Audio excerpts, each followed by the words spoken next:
Welcome in, welcome back. Appreciate you coming to the channel. In case you haven't noticed, and judging by the viewing figures you haven't, this is a continuing series of inane ramblings about projects I've done, things I'm interested in, things that might interest someone else, who knows, you never can tell quite. Today I think we'll be talking about a project I did a while back. As I had stated in a previous video, I've had some ideas for various action figures, and about, I don't know, 5, 6, 7 years ago, God, it's been that long, I was throwing ideas back and forth with a coworker who has shares some of my interests. And I thought about getting started in making action figures and what that would entail and what kind of things I would need. And as a short-term kind of thing, I thought about doing some designs with the old Fisher-Price adventure people, which I had as a kid and loved them.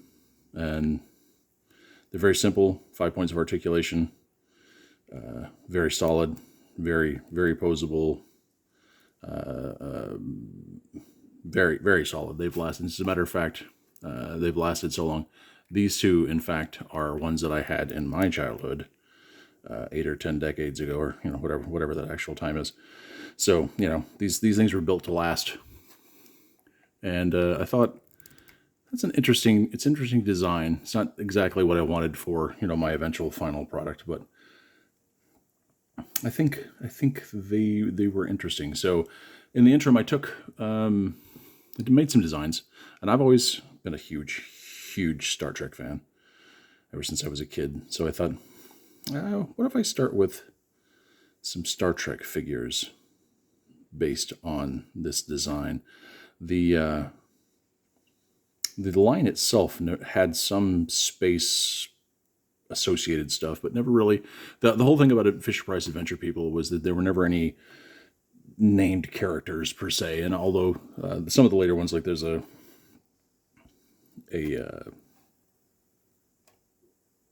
editor for the van, one of the van sets they put out that was a TV news crew, and the reporter there that were a little bit less generic. But in general, the line was fairly generic, so you could be anybody, right? And I thought, they've got some space stuff, but it's again sort of generic. And I wanted to try, what can we do with that, and see about making some sort of quasi-generic Starfleet members. So I started with a figure similar to that, and unfortunately with these things, there are certain sacrifices that had to be made, and I ended up cracking one open, filing off some of the details to make a much smoother blank. As you can see, the details are filed off there, especially in obviously the head. Had all the details filed off, ground off. But as far as there's usually, as you can see, a collar and that kind of thing, and some details on the chest. Filled some of that in. It's actually much smoother than it looks. And then made a room temperature vulcanizing mold from those parts and cast them in plastic.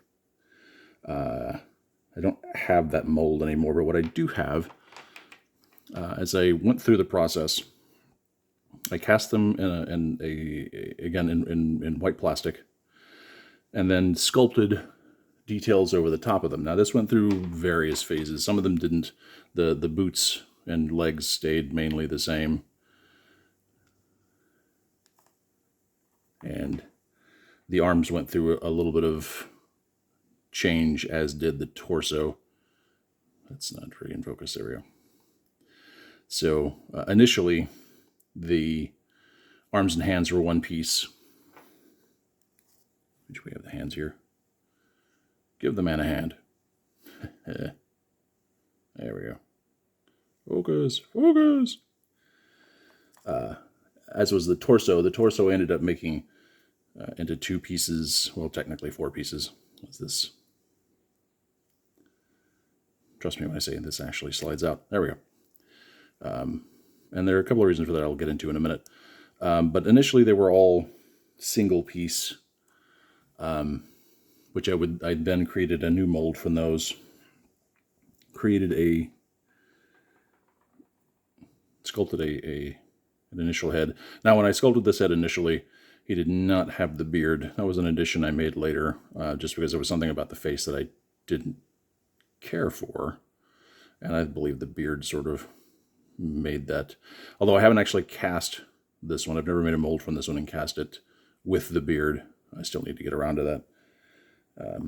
But the initial attempts, basically I would cast the body and head in all the pieces and then paint them.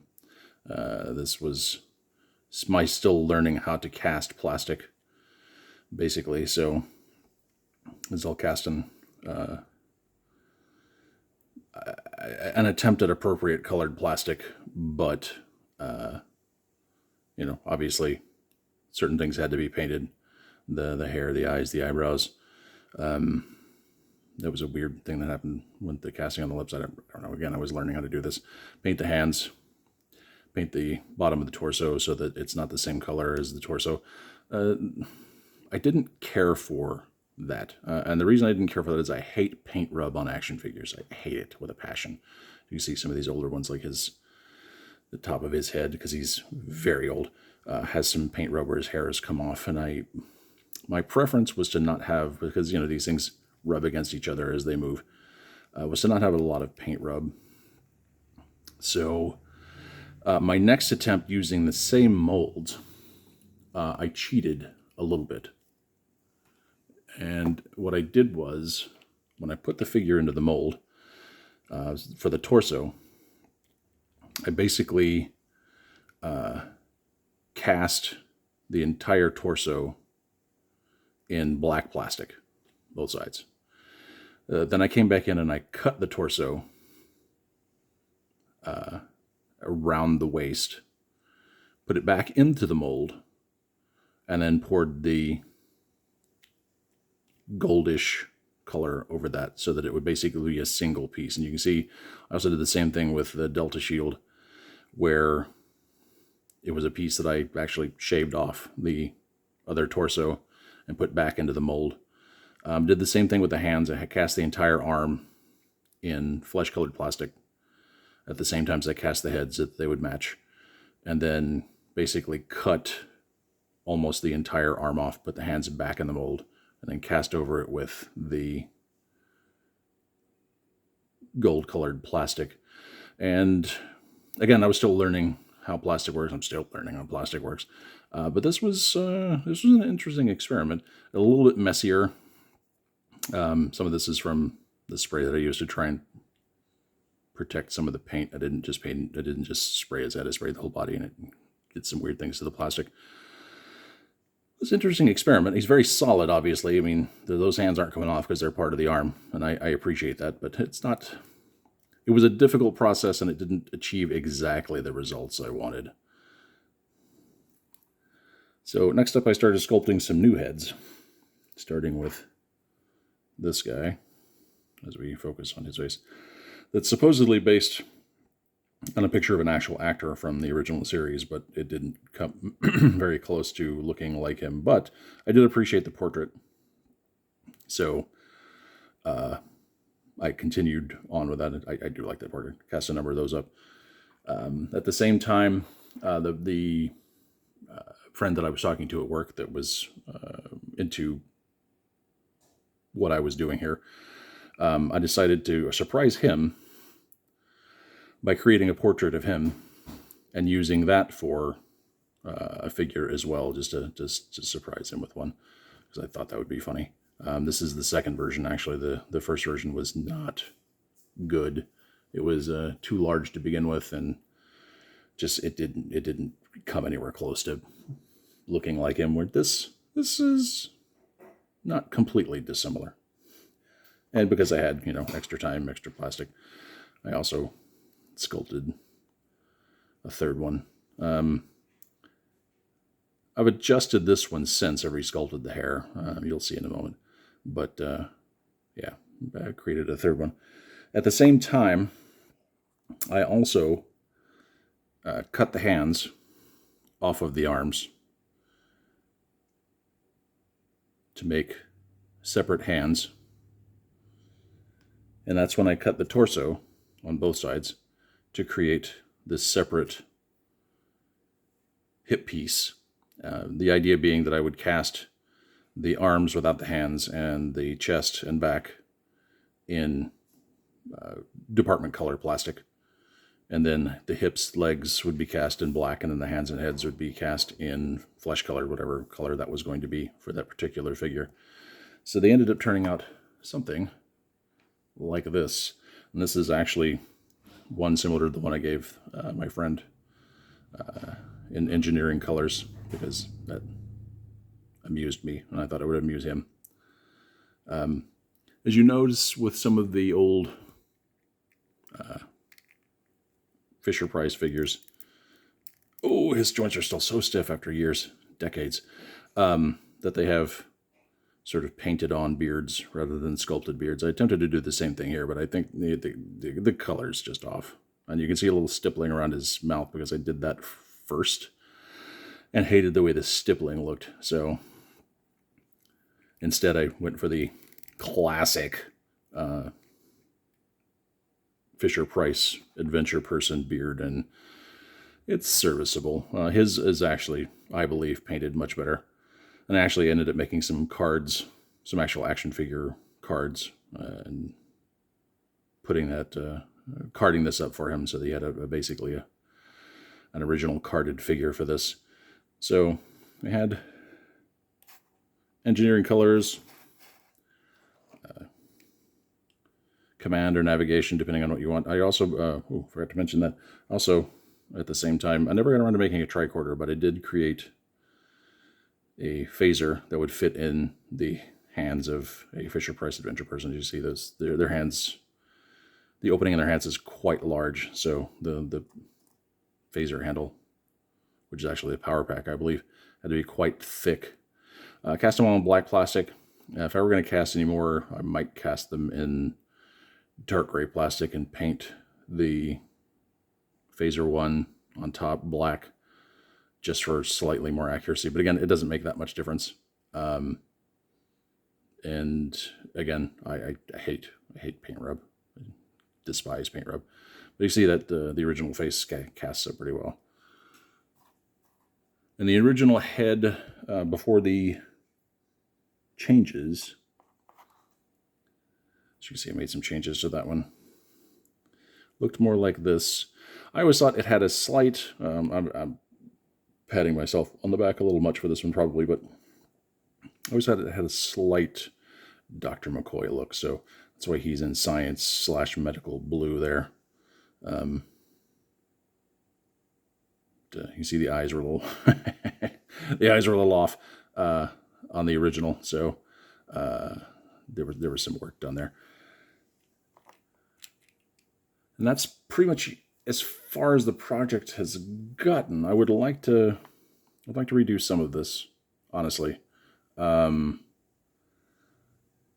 be really, it would be really cool to have aluminum molds made of these and do them injection plastic. Not that I have an injection molding machine, but I think that would be an interesting thing to try. But I also, there's certain things I would like to redo, or at least add to. Like I don't, as you can tell, I added some, and as I was looking through this project, I added some wrinkles there to the boot, which do not exist on my original casts, and I would like to redo that. I would also like to redo the cuff slightly.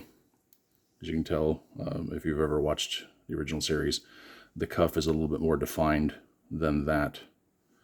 It sort of just looks like he's got shorter pants on. I mean, again, for what I was going for, it worked out pretty well.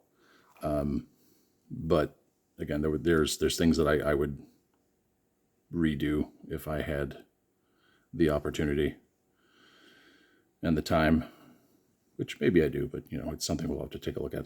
It takes a lot of RTV silicone to make molds for all of these pieces. And for any of those of you who cast and any of those who don't do casting, whether that's for metal or for plastic, RTV's not cheap.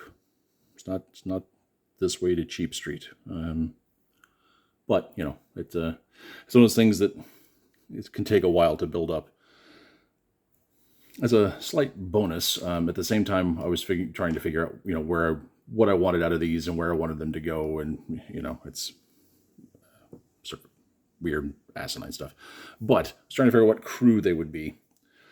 And I landed on, originally I was going to do the Defiant. There was a whole thing about doing different shields because there was a misunderstanding that different ships had different Delta shields, which was resolved by a memo from, I believe, Bob Justman that they found that was berating the costumers for one episode where they had used a different Delta shield, or not a Delta shield, but a different shield for, I think, the Exeter. And the memo clearly states that the Delta shield is the ensemble, what am I talking about? The insignia for the Space Corps, basically, for Starfleet. Ground where the flower design-ish, which I have yet to make a figure with one of those, and the actual Starship crews where the Delta shield. I had picked the Defiant because when I had the incorrect information, I just liked the way that symbol looked, based on some other people's designs on how they thought various starships insignia would look. But once that was out of the way, I thought, you know what? I've always liked the Reliant. I always thought the Reliant was very cool, despite the fact that, you know, it ends up being the bad guy ship in Star Trek II. I loved the design of it. And I thought, what if I make one of those? When I make one of those in a sort of TOS version. So basically I took that's not in focus. I took the saucer from a Micro Machines Enterprise, as you can clearly see from the hull registry, and then slowly added sculpted bits onto that to create, this is originally actually about half an inch longer. I got the scale wrong. But I cut that back down, filled it out, added some greeblies on it to make it more interesting. Took the nacelles from the Micro Machine Enterprise, put them out of focus. No. Cut them down and then moved the connector post so that the nacelle would hang down instead of being, you know, at an angle across, and made the connector bridge across from one nacelle to the other. My regret in making the little connector bridge here is not how it looks, but what I made it out of. I sort of made it out of a stir stick that I use for, they're technically coffee stir sticks, but I use them for mixing plastic. And that rough detail came through in the castings once I made the molds. So again, made an RTV mold. Ended up putting a little paint and a couple of little decals that I made. And we ended up with a TOS version of the USS Reliant. Again, I found some water slide decal paper and made my own decals for the ship.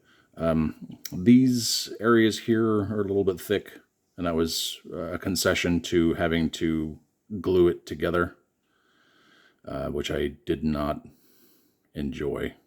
Again, if I had to do that over again, I would probably try and do that differently. But it was an attempt to make them more stable and less likely to bust off at the drop of a hat. But fits in pretty well with a Micro Machine line for Star Trek. It sits on one of my display tables with the Enterprise. But all in all, pretty fun little projects. Some of them a long time coming.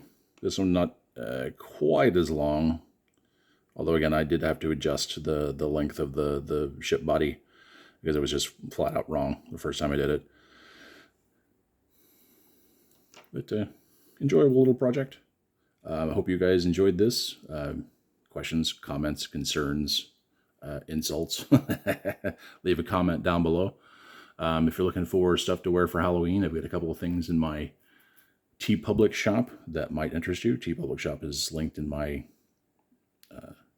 bio on YouTube. So again, thanks for stopping by and hope you enjoyed.